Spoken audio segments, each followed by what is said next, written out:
I first played Teenage Mutant Ninja Turtles 4, Turtles in Time, but after learning of more TMNT beat-em-ups, besides Shredder's Revenge, I just had to get them and see if they were any good. Given they were locked to the Nintendo Entertainment System, or NES for short, I had low hopes of them actually being any good. I never really cared for the NES. I found it too primitive and boring. The graphics sucked and the sound effects were not much better than the Atari 2600. Heck, even the controllers were awful. But I still endured and found myself enjoying Teenage Mutant Ninja Turtles 2, the arcade game, despite some gripes that I have with it.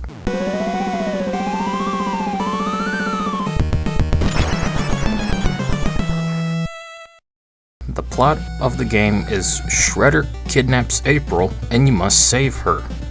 Then you defeat Krang and Shredder and that's the end. But along the way you'll encounter a large variety of enemies, hazards, and bosses.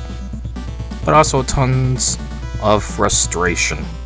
Good lord, was this game clearly an arcade game first and foremost. Every time you hit the enemy, they get to hit you back. So you'll always take damage from every enemy encounter. There's tons of hazards like wrecking balls, manhole covers, holes in the ground themselves that damage you, ice blocks falling from the sky, and good old spike barriers, like in the sewer surfing section of TMNT 4, that can trap you into a death loop.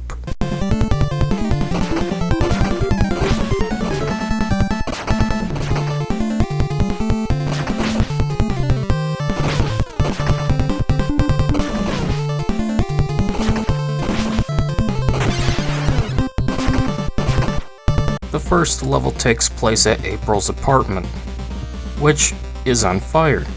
You fight tons of Foot Clan ninjas galore till you make it to her apartment. Here we face the first boss, Rocksteady. After defeating him and just standing there watching Shredder take April, cause plot reasons, we make our way through the city streets, dodging manhole covers, and fighting Bebop.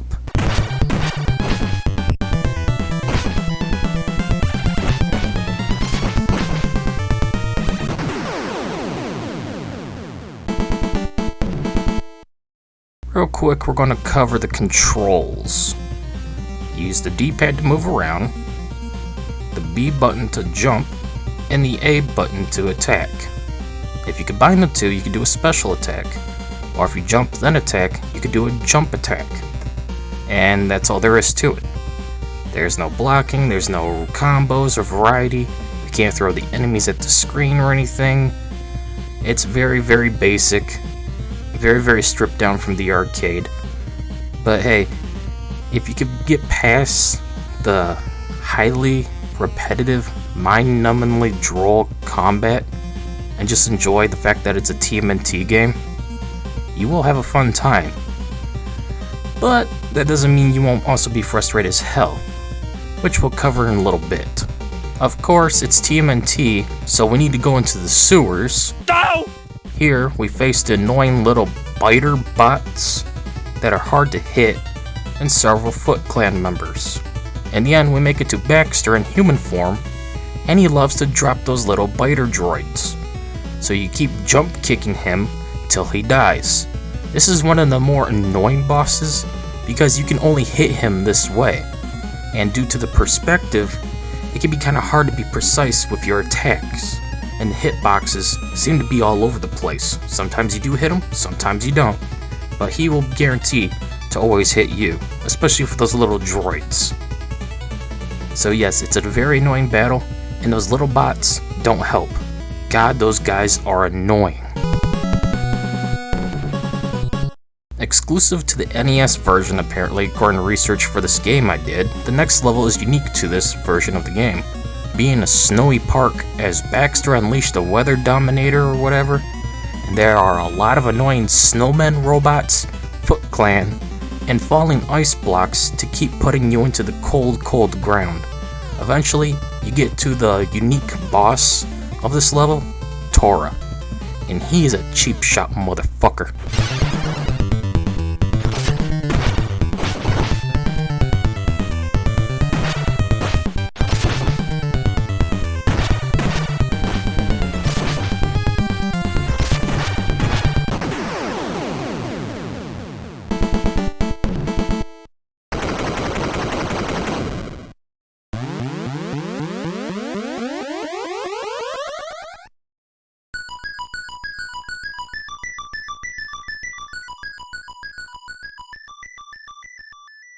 Now we move on to finishing off Baxter in mutant form, fighting our way through the parking garage. The level is overall meh, and of course there's some traps here, which you can easily avoid by jumping onto the other part of the platform.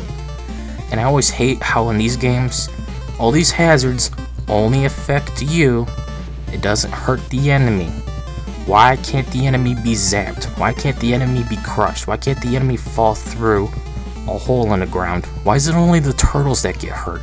That's stupid.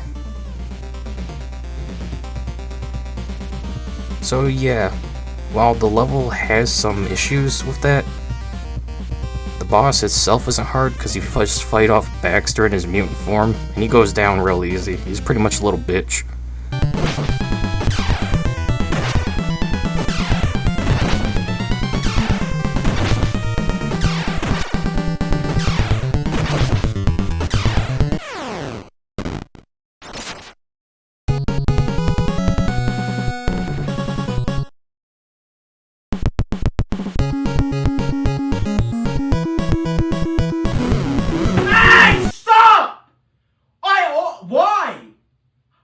Get it. I always catch you fuckers watching this sick shit. This is sickening. But then we get to what I consider one of the worst parts of the game. The frickin' highway.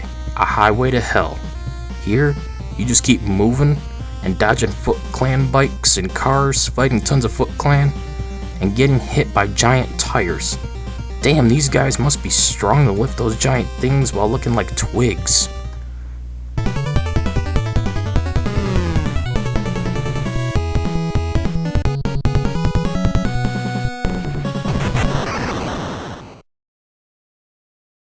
And then Splinter gets captured. 'Cause plot reasons. You know, the master and trainer of the Turtles, someone who can rival Shredder, gets captured by little robots, 'cause plot reasons. Bullshit. We're reaching the home stretch, and let me tell you, the dojo is full of bullshit. We just got spike bars that put you into a death loop, and tiger paintings that come to life, and they just run all over the freaking place, making it hard to hit them, taking forever to beat them. These take several minutes, like good lord. You only fight one at a time, and they just zoom from left side to the right side of the screen. Once in a while they'll leap, and it's hard to hit them, but they can always hit you. They are the absolute worst enemy in the game. It took forever to beat them. But the boss is Shogun, who puts up a good fight, but is nothing special. In the end, he dies, and all that's left is like a lower body skeleton. Jesus Christ, this is TMT. You know, it's TMNT, not Adult Swim, but I like it.